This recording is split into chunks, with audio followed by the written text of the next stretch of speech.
information is to learn how to solve a specific problem by generalizing the solution. In other words, we need to find an approach that solves any problem in everyday life. Any individual can then use our problem-solving approach in order to find a solution to their problems. Let's get started.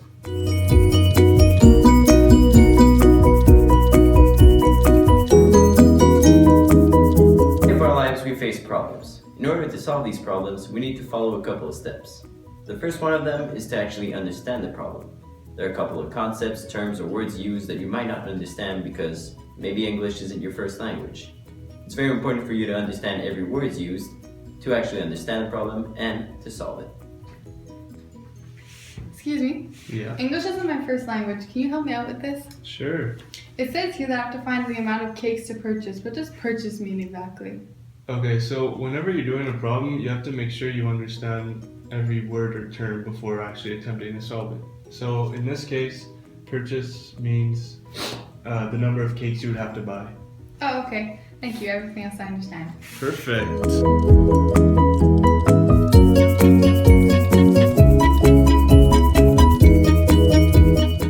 The second step to solving a problem is to actually know what information does the problem want you to find. You should probably write down a list of all the elements that need to be found. Once that is done, you can follow up with the next step. Hey, can you help me make a list of the information I have to find? Sure. So first of all, in this situation, you would need to know the exact number of cakes you need to purchase. You would need to specify the prices individually as well as collectively. Oh, okay. And then I guess I also need to know the amount we'll be feeding and the accessories needed, as well as the locations we're going to buy the stuff. Yeah, exactly. But also don't forget, you need to take into consideration the storage of the cake as well as cleaning up the mess after your crazy cake party. Okay, cool. Thank you.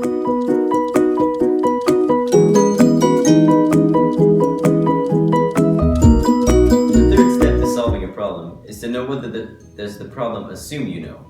There's a difference between what the information does the problem give you and what information does the problem assume you know. Information that is given is information that is specified in the problem, and information that is assumed is information that you should know in order to solve it. For example, when you go to the store to buy something, the store gives you the price of an item, but you need to assume that there are taxes that will be added to that. Okay, so how do I know what the problem assumes I know? Okay, well, assumed information isn't actually explicitly defined in the problem. Assumed information is important to the problem, but fairly obvious. Oh, okay, so for this particular problem, I guess it'd be the tax rate since I have to calculate prices. Okay, so what information is given to us? Well, we see here that we need to feed a total of 29 people, and the cakes need to be at a reasonable price. Oh, okay, that sounds about right.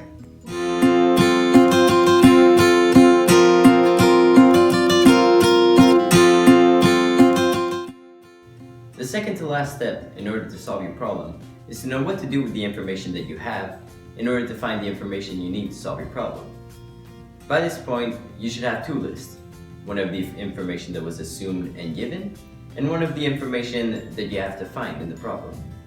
You need to know what exactly to do with which information in order to find the information you need. For example, you know how many goods you want to buy, and you know the price of a good. By multiplying these two elements together, you get the final price, the information that you need. Okay, so now that you have all the information that you need, just go fill up your list from the previous steps.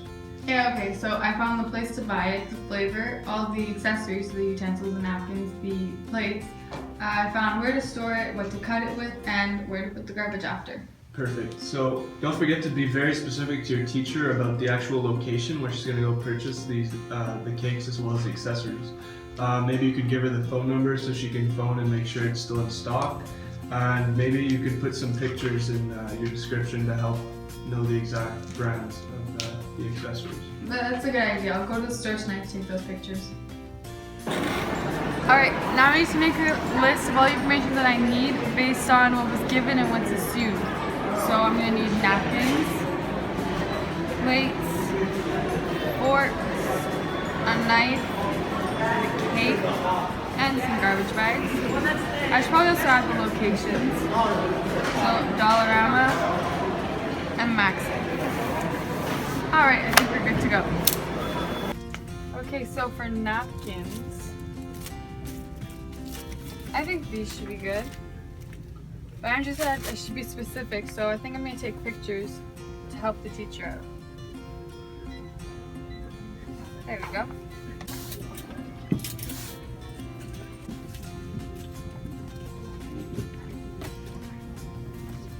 I think these are a good size. I'm going to need 2 packs. Have enough for everyone.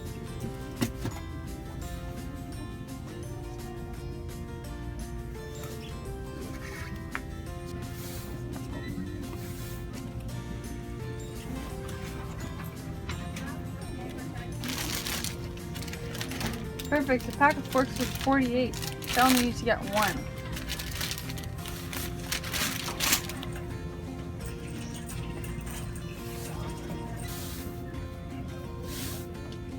Okay, all that's left to buy now is garbage bags and a knife, but I can bring a knife from home, so I just need to get some garbage bags.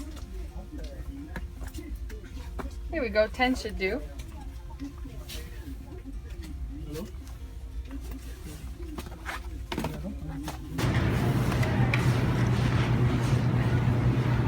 These cakes serve 10 people, so we're going to buy 4 to satisfy the whole class, and we'll get different flavors.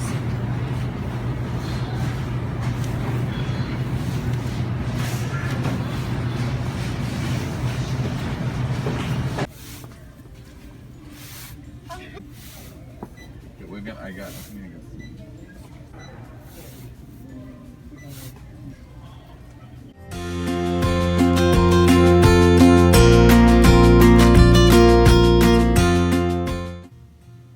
The final part of the problem, which is also the easiest part, is to actually solve it. You have all your information and you know what to do with it. What you have to do is fill in the blanks and actually solve the problem. Okay, so all you gotta do now is add up the total prices of your cakes according to the amount of people that you're feeding. Okay, so if 1 cake feeds 15 people, then I'll need 2 to feed all 29 of us, including the teacher. Yeah, exactly. But don't forget to add up all the accessories, so utensils, plates, napkins, etc. As well as tax. Don't forget tax. Give the final price to your teacher without and with tax. And you should be fine with your homework.